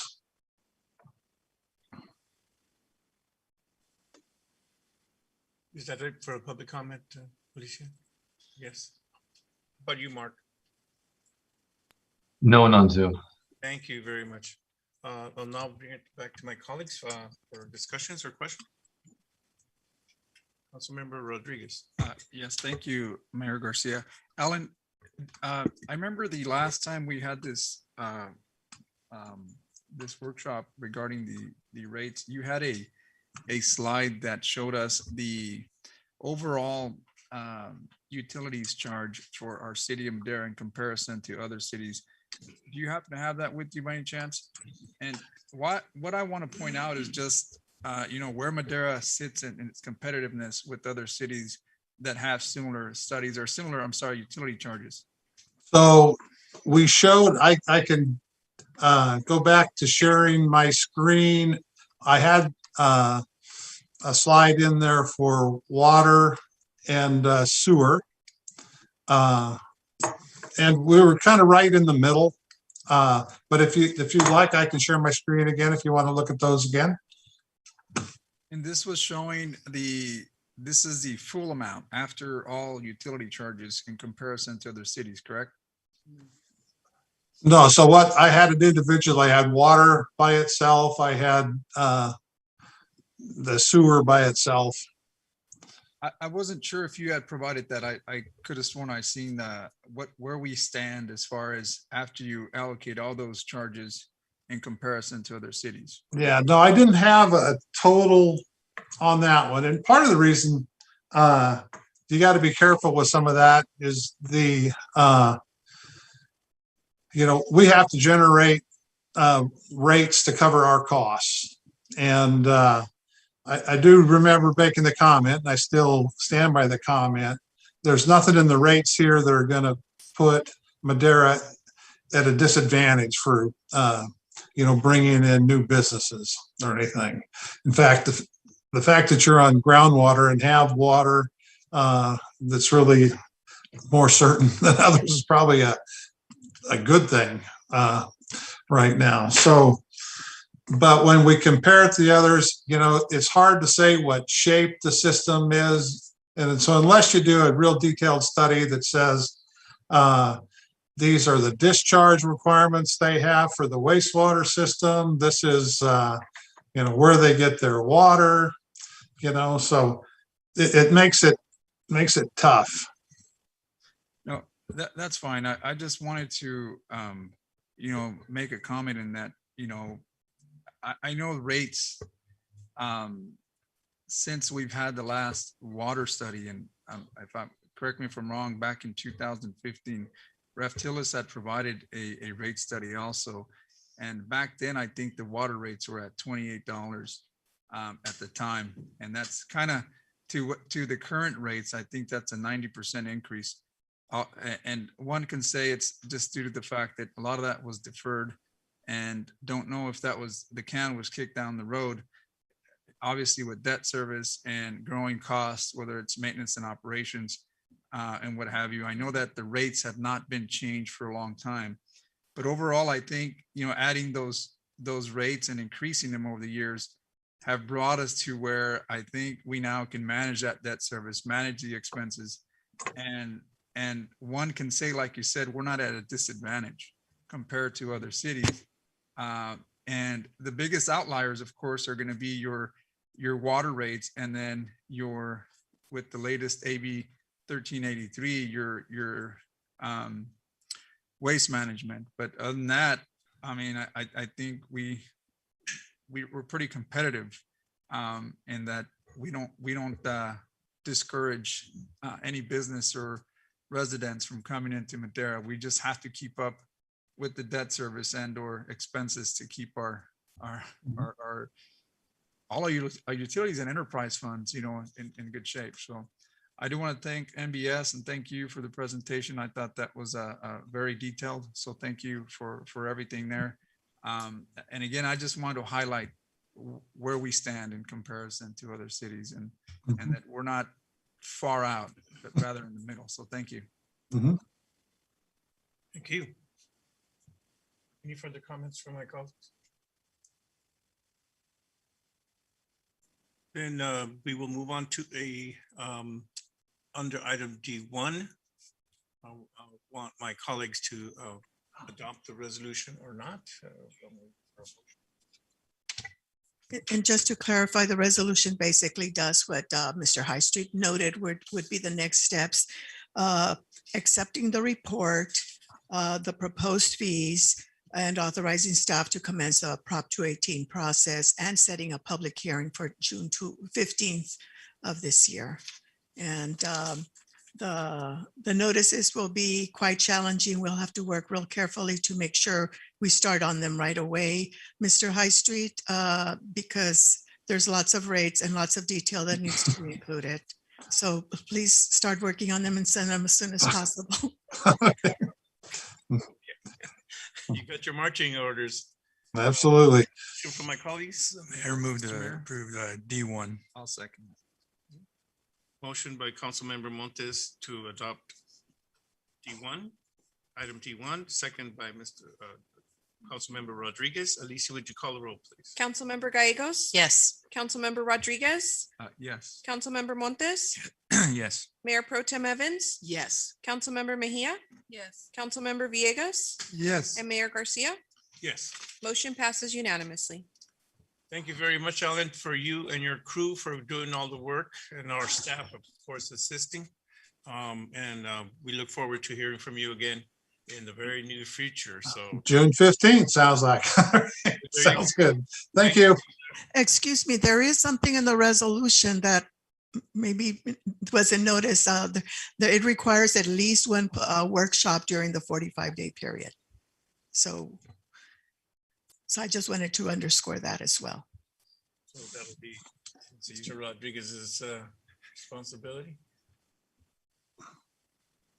Okay, thank you very much for that. We will now move on to item D2,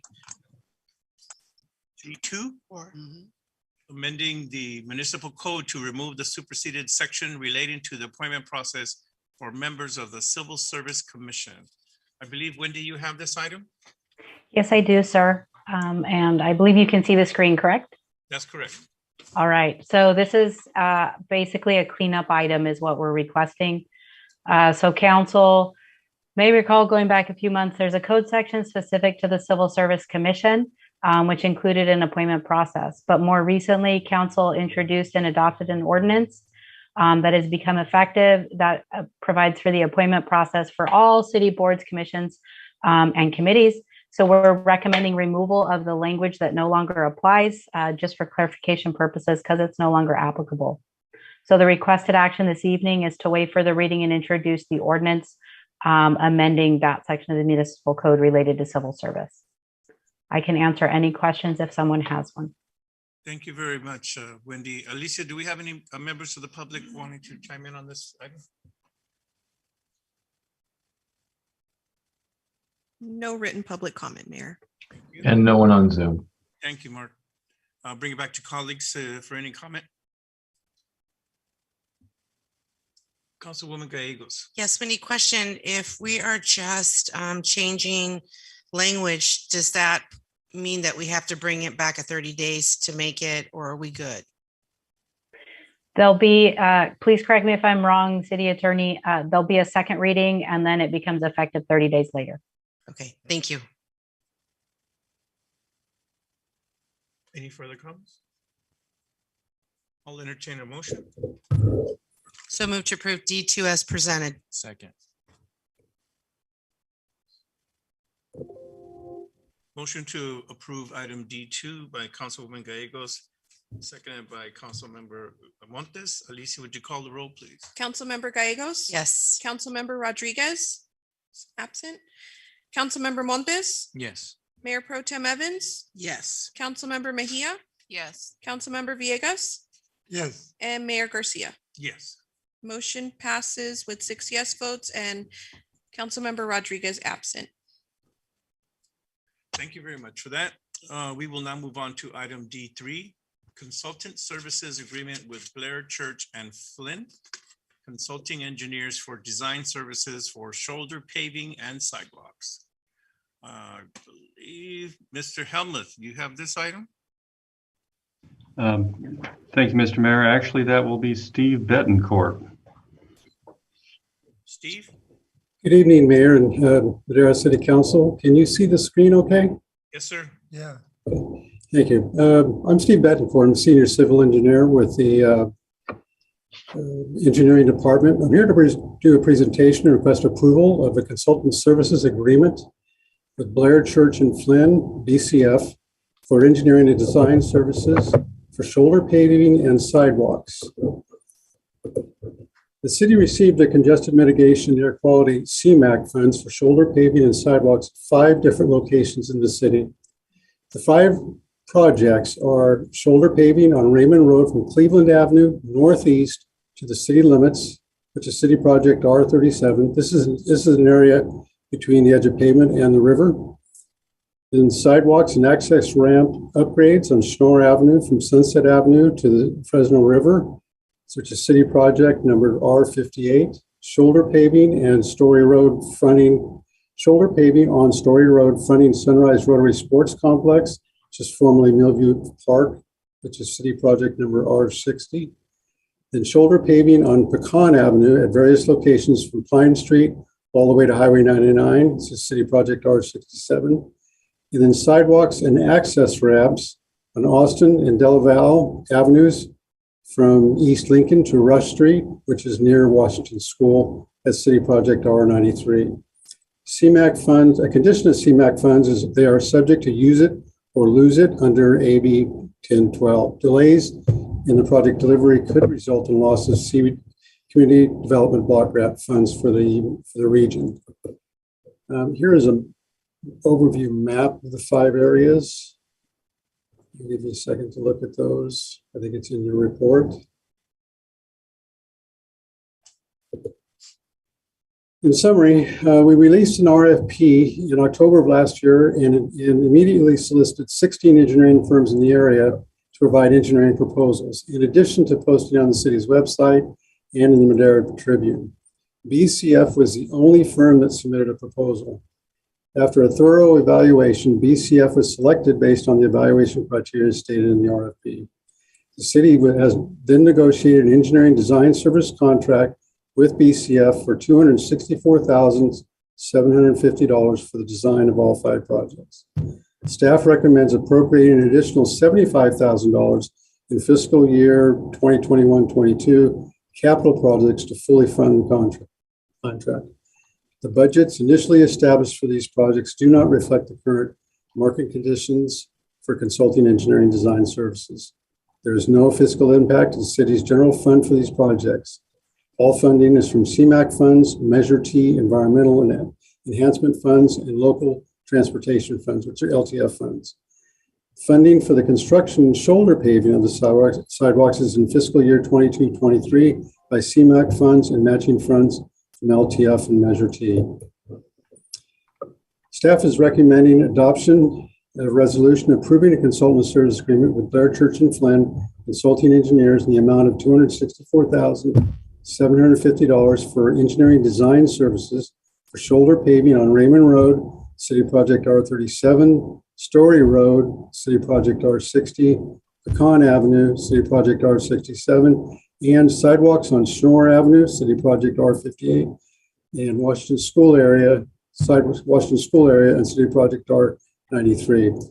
Number 2, also adopt a resolution approving funding amendment appropriating $75,000 to the City of Madeira fiscal year 2021-22 capital projects budget for engineering design service for the shoulder paving on Raymond Road, City Project R37, Story Road, City Project R60, Pecan Avenue, City Project R67, and sidewalks on Snow Avenue, City Project R58, and Washington School area, City Project R93. I can, if there's any questions, I'd be happy to try to answer what I can, and then Ellen's also available for any questions. Thank you very much. Alicia, are there any public comments on this item?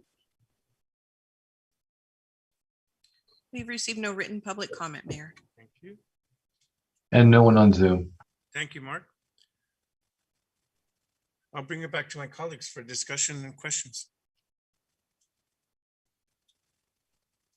Everybody looks good. Same about Right. sidewalks. Okay. Hilda, just to clarification, both of these resolutions could be adopted as one, or do we have to take them individually? Okay, I will ask for a motion from my colleagues. Mayor, move to approve item D31 and D32. Second. Motion to approve item D3, section 1 and 2 by Councilmember Montes, second by Councilmember Villegas. Alicia, would you call the roll? Councilmember Gallegos? Yes. Councilmember Rodriguez? Yes. Councilmember Montes? Yes. Mayor Pro Tem Evans? Yes. Councilmember Mejia? Yes. Councilmember Villegas? Yes. And Mayor Garcia. Yes. Motion passes unanimously. Thank you very much. Thank you very much for that report, Steve. Thank you. We will now move on to item D4, contract award for groundwater monitoring well installation services for the wastewater treatment plant. Mr. Foss. Good evening, Mayor, members of council. Can you guys see the right slide? Hold on a second, Mr. Foss. I believe, did you have something? I did, Mayor. I was just asking if we still, I guess Hilda can answer, if we still have to do roll call since we're all here. You do not have to do roll call since everyone is present. Okay, thank you. Thank you. You have the floor, Mr. Foss. Thank you, Mr. Mayor. Okay, so this one, we're going to be talking about a contract award for the groundwater monitoring wells installation for the wastewater treatment plant. So a background on this was actually one of the first items I think I brought to council when I was in Public Works. In 2018, the city first contracted with Stantec regarding services upgrading from the plant from 7 million gallons per day to 10.1 million gallons per day. So right now we can do 7 million, we're permitted up to 7 million gallons per day at the wastewater treatment plant. This is expected to take at least 6 steps or tasks to complete this assignment. And this one we're talking about today is the first task or the first step in that process. So the current operations out at the wastewater treatment plant are, we're permitted for up to 7 million gallons per day. We're operating between 5.1 to 5.4 million gallons per day on average. There was a study done in 2019 and the current city population growth is about 0.8% per year. I actually think that's fairly conservative, especially with some of the construction we've been talking about. So, but that's the study and the data we have currently. Potentially, the wastewater treatment plant with that data could be well over 7 million gallons per day within the next 20 years.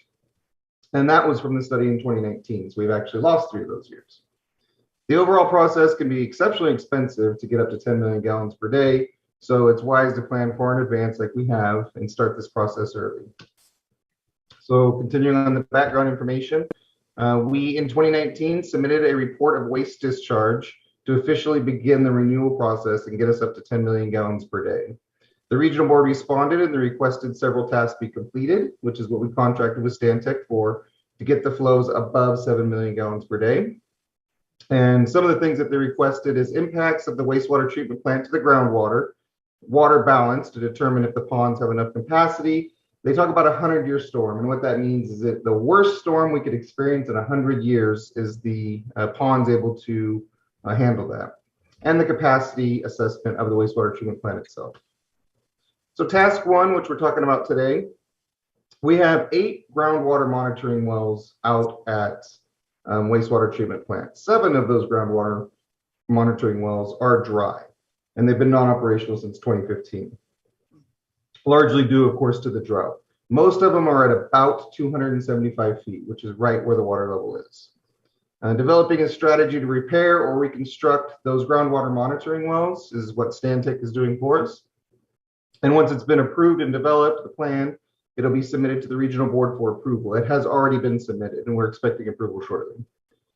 And then formal plans are not required. And what that means is we don't have to draft like formal construction plans for this. These are monitoring wells only. They're not full wells. So we're allowed to dig without that. So Stantec has already assisted in soliciting reviews for bids for the repair and reconstruction for the groundwater monitoring wells. Of the 7, it looks like we're probably going to dig 7 brand new wells. We're probably not going to repair any of the existing ones. Stantec completed an RFP process and 2 bids were received to reconstruct the wells. The first is, I'm going to pronounce it wrong and I apologize. You see it on the screen there. It's McGeoy, I believe. Brothers Drilling, and they came in at $234,000, and then NorCal Pump and Drillings came in at $353,000. Our engineer's opinion, when we got an estimation of what the cost was going to be, was $323,000. So we have about a $90,000 savings from the first bidder, which is who we accepted. So it was 28% below the estimated cost for the well installation. The project funding is covered under the 21-22 capital projects budget. And installation of the 7 new watering wells will be $234,000. Now, that one is because they are monitoring wells only. So if I come to you again looking for wells, they usually are quite a bit more expensive than the $234,000. So our recommendation is to adapt a resolution approving a contract with the Brothers Drilling Company to complete the installation of new groundwater monitoring wells for a total estimated cost of $234,000. And with that, I will happily answer any questions if you have any. Thank you, Mr. Foss. Alicia, are there any public comments on this item?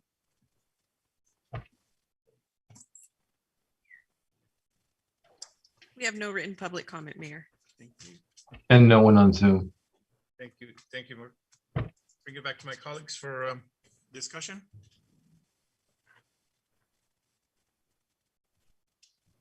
I don't see any. So then therefore I will ask for a motion. Mayor, move to approve item D4. Second. Motion's been made to approve item D4 by Councilmember Montes, second by Councilwoman Gallegos.